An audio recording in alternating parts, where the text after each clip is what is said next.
Well, lots to discuss and dissect about tonight's game in Toronto against the Oilers.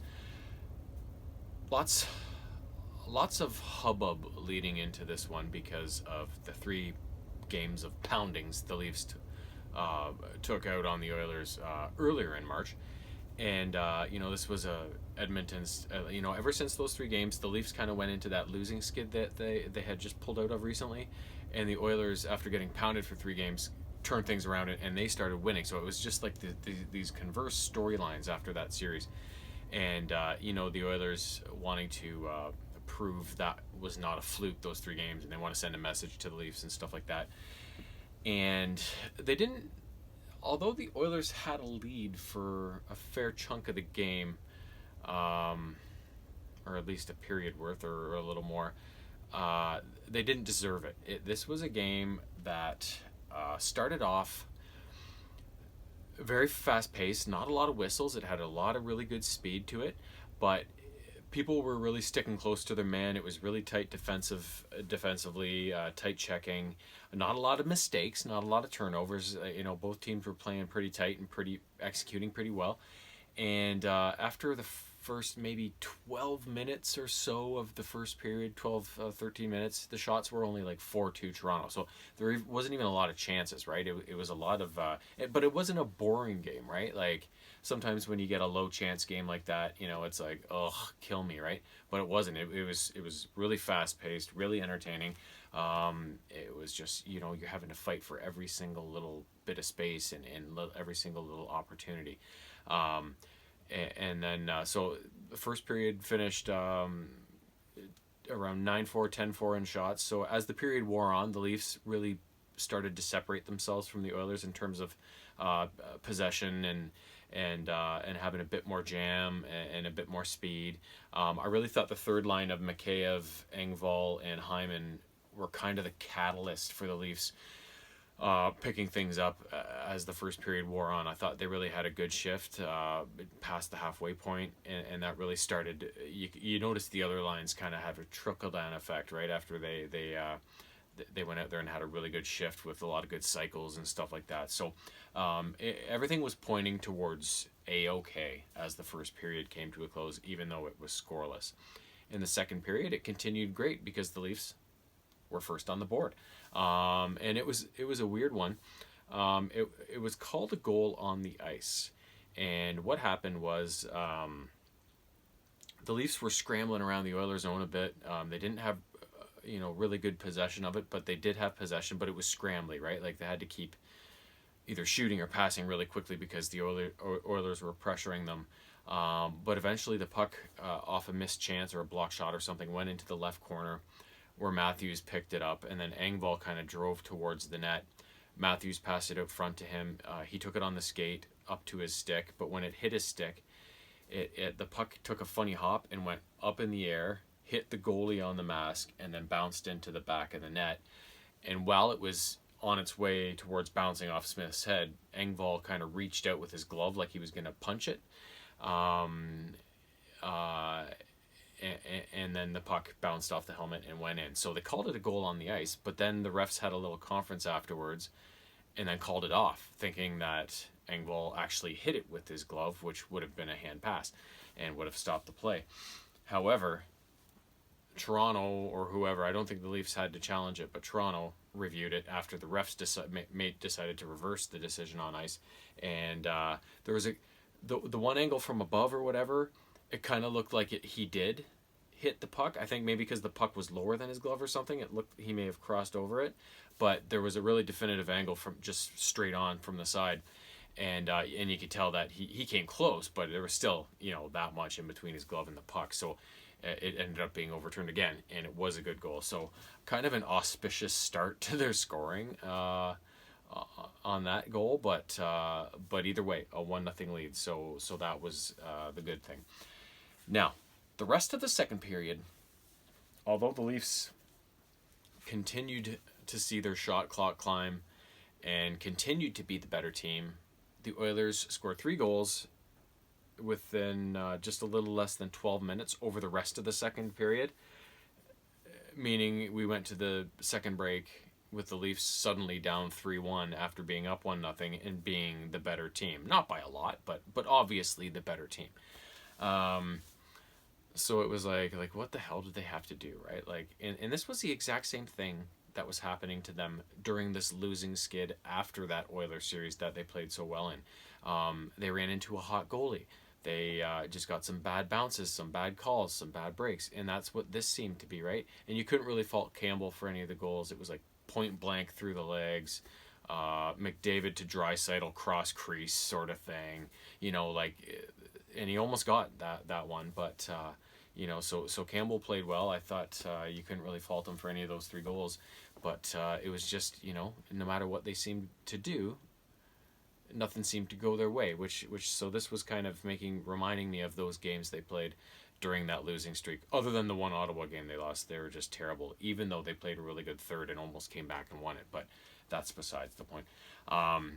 So we went to the break, 3-1 Oilers, and the Leafs came out in the third and just continued to play the way they were playing, and over the course of the game, they hit a couple of posts, maybe even 3 posts, and Smith robbed Matthews maybe 2 or 3 times on like grade A chances, right? Like, so it was just like, what the hell?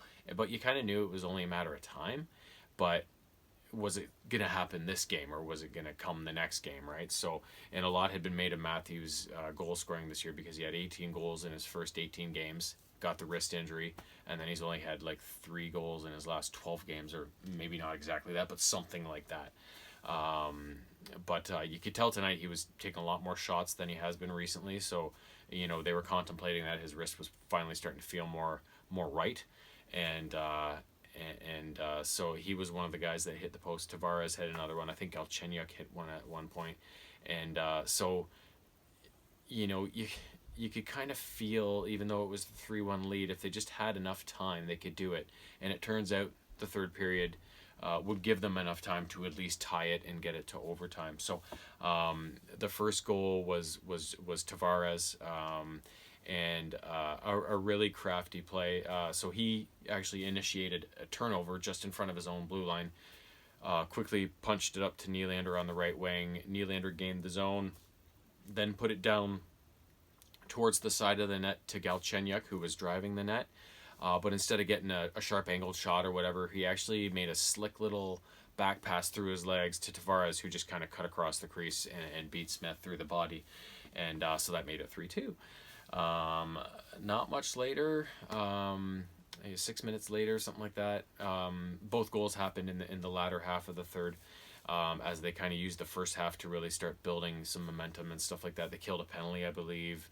Campbell made some really key saves to keep him in it, and then eventually they would tie it up. And it was it came off of a Muzzin shot that I think deflected and then went wide of the net, and Galchenyuk picked it up behind the net and kind of scrambled around to the other side to Smith's left and threw it out front. I think for Tavares it was meant for, but there was a whole ton of Oilers bodies in front of the net, and Tavares couldn't get it, but it did come all the way out further to Nylander, who then just set up for a wrister and beat Smith kind of mid-range on the blocker side, which made it 3-3. So, it was funny. The last game against Ottawa, they had the scorers were Spezza, Mikheyev, and Hull with the overtime winner. So sorry. Holy shit. You get 3 of your, more depth scoring guys and defensemen. And then tonight you get, Tavares, Nylander, Engvall, of course, is a more depth guy. But you get a couple goals from the big guys tonight. So it's nice that they're getting this balanced scoring. The big guys haven't been scoring as much as they were in the beginning of the season. But it's nice to see that the secondary scoring is there. So it's they have a pretty balanced attack, which you really need, especially going into the playoffs, because you don't see teams that have like one good line ever win a Stanley Cup.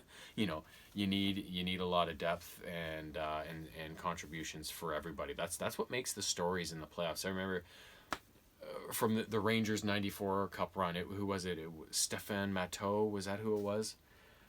Somebody like that. scored a whole bunch of goals, and the guy never scored in the regular season, right? But all of a sudden, he's got like 3 game winners during the playoffs during their march to the Stanley Cup or something.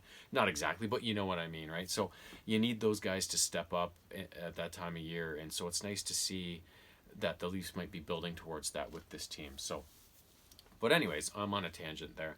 But yeah, they tied it up the rest of the way. Nothing else happened, so they went to overtime, and finally, less than a minute in, Matthews put it away. It was a neat little play because Matthews kind of started it coming out of his own end and dished it, I think, to Riley. And in the process, he and McDavid kind of came together at the blue line, and Matthews gave him a bit of a shove. So there was a bit of like jostling between the two superstars, right?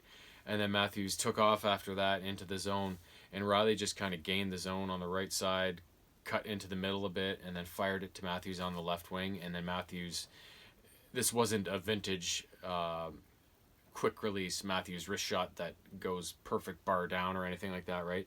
It was, he takes a low wrist shot that hits one Oilers shin pad, another Oilers skate, and then goes top corner past Smith, who didn't even see the damn thing, right? So it was, but those are the goals you need sometimes, right? So, so it was nice to see him finally get another one. Maybe this will be the start of another good streak of goal scoring for him. But yeah, he's probably been waiting for that one, and nice that it was an overtime winner too. So good to see them stick with it and come back and win it, especially since that race has tightened up so much. And yeah, they got one more game against the Oilers on Monday. I believe it's the next gen game, which is always fun, which I didn't even think they were going to have that this year because, they don't let anybody in the building. So maybe it'll be a more virtual thing. I don't know. But either way, one more game against the Oilers for now.